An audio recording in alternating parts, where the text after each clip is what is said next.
Olá, tudo bem? Hoje trataremos das habilidades básicas do conselho tutelar, do conselheiro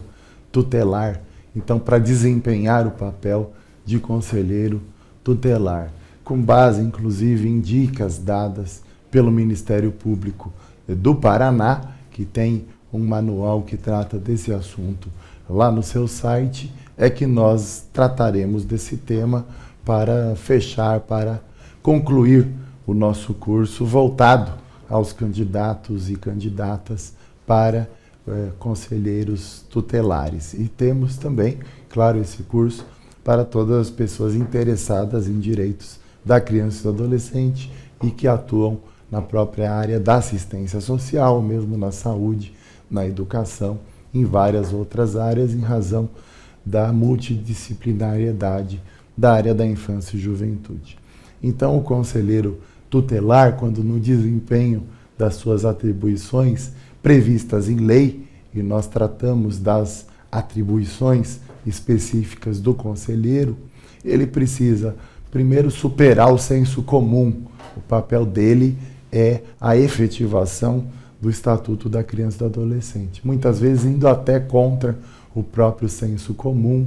e um dos assuntos que o conselheiro vai se debruçar, vai se deparar, é a questão da própria maioridade penal, que ele vai ter que ir contra o senso comum, defendendo o próprio Estatuto da Criança e do Adolescente, defendendo a própria Constituição Federal. Também ele deve superar o comodismo burocrático, aquele de cumprir horário, aquele de ficar sentado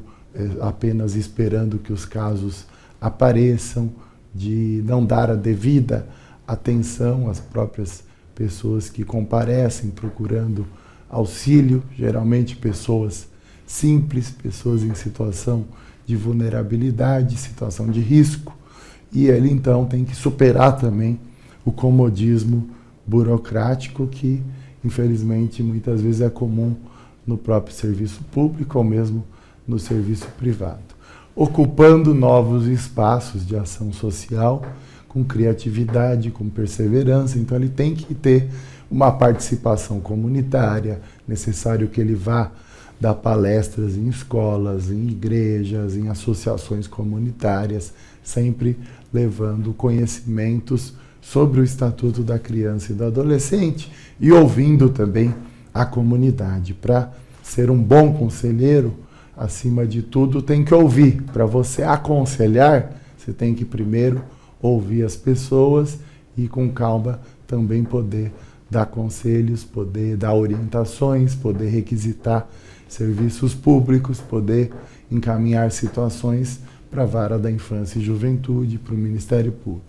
E, claro, o bom conselheiro, o conselheiro que cumpre realmente suas atribuições, ele é comprometido com os direitos humanos da infância e da juventude. Ele tem realmente um compromisso de vida com a causa da infância e da juventude, com a proteção de crianças e adolescentes, com a garantia dos direitos de crianças e adolescentes e com o controle social das políticas públicas voltadas à infância e à juventude. Ele precisa, então, ser mais que um porta-voz de denúncias, ele precisa também dar encaminhamento para essas denúncias, saber entender e resolver problemas, saber como encaminhar então as denúncias, quais os órgãos que podem apurar as denúncias, ouvir as várias partes envolvidas em cada situação. Ele vai ser testemunha de situações sociais críticas e ele tem que saber como agir nessas situações, sempre ter calma, sempre usar o bom senso, sempre respeitar as pessoas que estão envolvidas, tornar-se uma referência comunitária segura e respeitada. Ele precisa, então, a partir do momento que ele assume essa função, ele precisa levar em conta que ele é uma autoridade pública, ele tem que se portar dessa forma, não se portar, claro, dando carteirada à torta e à direita, mas ele precisa mostrar para as pessoas que ele é uma autoridade pública e nem sempre ele pode manter os mesmos costumes que tinha anteriormente ao assumir a função de conselheiro tutelar. Então ele deve sempre se autovigiar e evitar cometer infrações ou se envolver em brigas ou se envolver em crimes, entre outras situações, inclusive até nos seus próprios momentos de lazer, porque ele é uma autoridade o tempo todo, durante 24 horas. É alguém que tem um mandato público e que precisa cumprir, precisa ser respeitado, e para ser respeitado também precisa se dar ao próprio respeito, respeitar as demais pessoas e evitar, então, entrar em brigas, em situações desse tipo.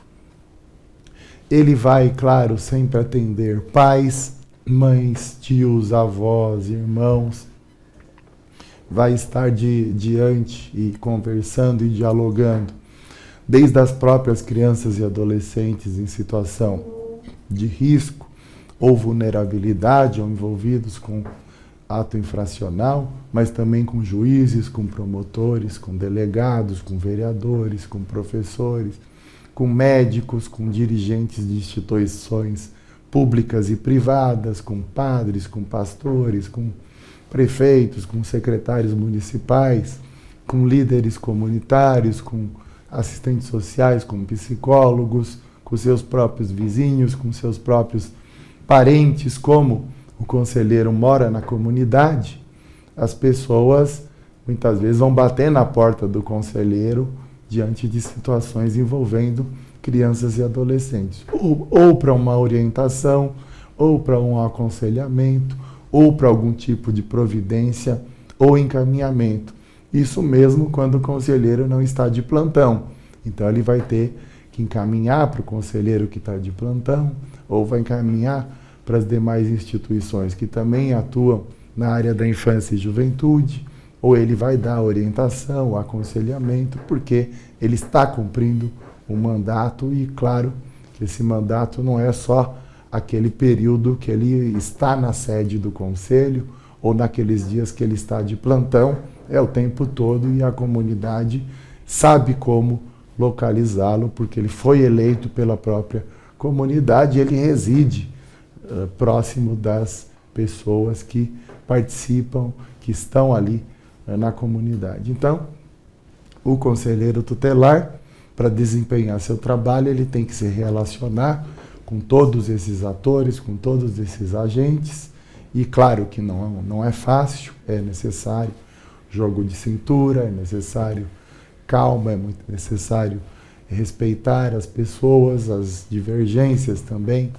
devem ser levadas em conta, mas sempre com respeito. É necessário e fundamental, então, que o conselheiro tenha essas capacidades, essas habilidades de ouvir todas as partes, de conversar com os mais diferentes setores. Para facilitar o trabalho, o conselheiro deve sempre manter a atenção, desenvolver algumas habilidades imprescindíveis, o próprio relacionamento com as pessoas, a convivência comunitária, a capacidade de organização dos seus próprios trabalhos.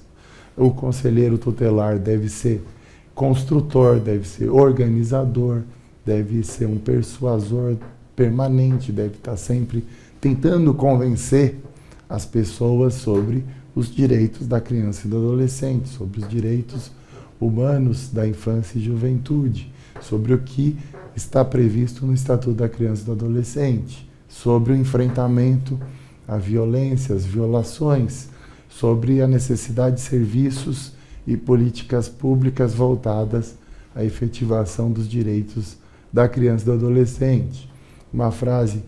do falecido bispo, arcebispo Dom Paulo Evaristo Arnes, é que não adianta uma luta intensa por novas estruturas organizacionais sem a luta profunda por novos comportamentos. Então, além de novas estruturas, nós também temos que avaliar os nossos próprios comportamentos e também precisamos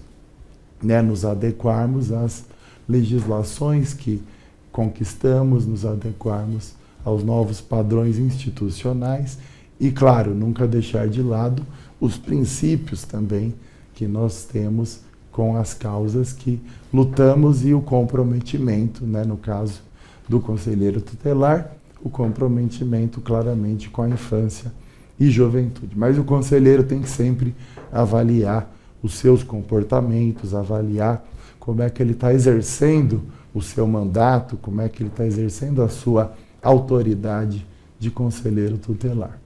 O que fazer então? Como agir para não permitir que o dia a dia do conselho tutelar naufrague numa mesmice, num formalismo, numa burocracia, numa acomodação? Necessidade de utilização das capacidades, dos recursos gerenciais que vamos destacar.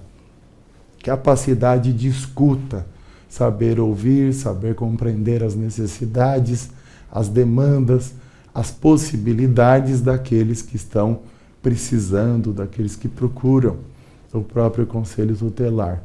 Não permitir preconceitos, assim como também evitar paternalismo, evitar o mero assistencialismo também. Nós estamos tratando de exigências de políticas públicas e não de mero assistencialismo ou paternalismo. Evitar a padronização de atendimentos,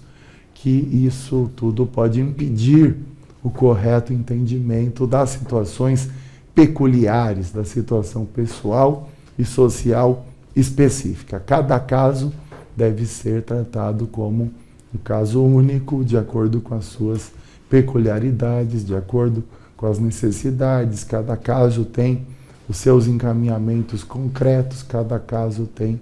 várias partes envolvidas, cada pessoa é uma pessoa única, exclusiva, que deve ser levada em consideração. Então, tem direito a um atendimento personalizado, individualizado, com as particularidades de cada situação. Definir um horário para o atendimento dos casos, atender em local reservado para que tenha-se privacidade das pessoas, o que depende muitas vezes da estrutura das sedes dos conselhos tutelares, que em boa parte dos municípios a estrutura é muito precária. Ouvir com serenidade e atenção a situação que é exposta pelo seu interlocutor. Em caso de dúvida, procurar saber mais sobre o assunto que está sendo ali tratado, procurar até antes de poder dizer algo ou dar encaminhamentos, procurar conhecer melhor a situação, verificar inclusive a própria legislação, consultar outros conselheiros que já atenderam situações parecidas, até para se chegar no melhor encaminhamento. Fazer perguntas objetivas à pessoa que está levando uma situação problemática, uma situação de violação de direitos, registrar tudo por escrito, as informações, claro, mais importantes, mas sempre olhando para a pessoa que está levando a demanda, fazendo as perguntas e sempre conversando e dialogando com a pessoa. Necessário orientar as pessoas com precisão, de preferência orientar até por escrito, para que a pessoa tenha lá por escrito onde ela deve ir, qual serviço ela deve procurar, qual é o endereço, quem é a pessoa responsável. Usar uma linguagem sempre clara e orientações por escrito também são importantes, até para poder cobrar e até protocolar uma cópia. Encaminhei para essa pessoa tais orientações para não ficar o diz que me disse. Então, essas são algumas aí habilidades básicas para a função de conselheiro tutelar, e nós voltamos posteriormente tratando de novas habilidades.